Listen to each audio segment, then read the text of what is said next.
Say I won't. Why y'all scared to be different? Say I won't.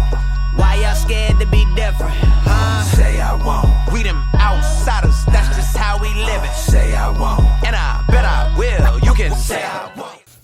What does it mean to be a church planter? If I can sum it up with a word I've used for a good period of my life, TOUGH. So I believe church planting is very tough, but I believe that there is a reward for those that continue to endure the call of God upon their life.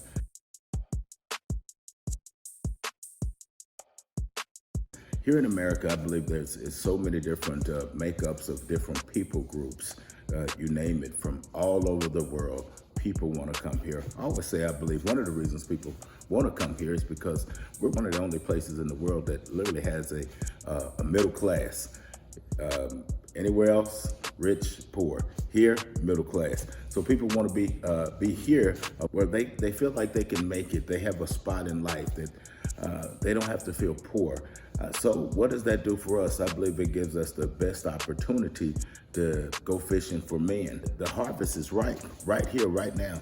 In fact, you have more people from the outside saying that United States has become one of the biggest mission fields. So if we're here, I believe this is the best place. It's nothing like being in Jerusalem and your Judea is here, your Samaria is here, and othermost parts of the world are right here in your backyard. You have so many different people groups here. Why wouldn't we want to be obedient and do what God has called us to? I think we have become too complacent, just identifying with who we are, not being identifying with what the word is telling us to go do. Go win people who don't look like you. We've heard of the story where the lawyer, he asked Jesus, he said, well, who is my neighbor? So that question still goes out to you. It goes out to me today. Who is your neighbor? And if you're not really trying to be smart aleck with the Lord, you will recognize who your neighbor is. It is those who do not look like you.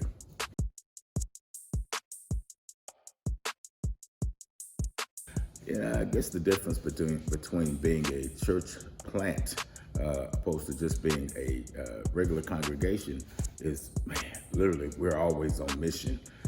We can't afford the opportunity to have everything already set in place. In fact, we're always on the hunt for souls. Why? Because we're trying to build what is not there.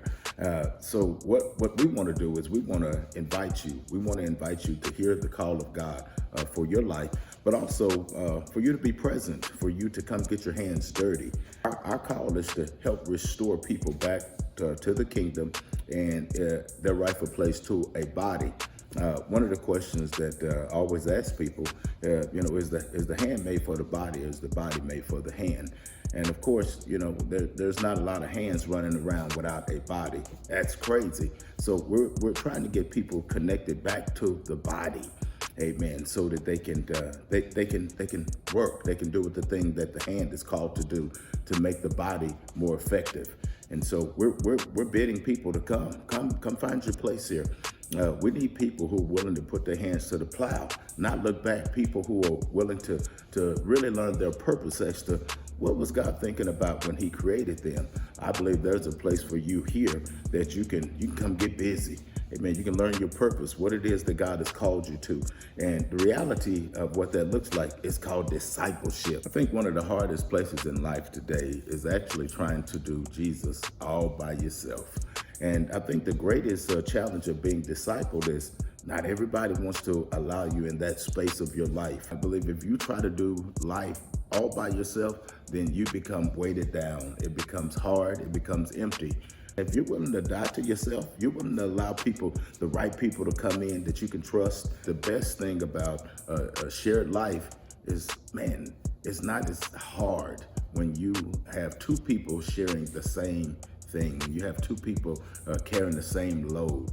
So I definitely want to encourage you to come find your place. Come walk along someone that life doesn't have to be hard and empty. I believe this is a good season for you to get discipled, not become a Christian, not to speak Christianese, but a real place that people are pouring into your life, that there is a great expectation that God is going to do something in your life.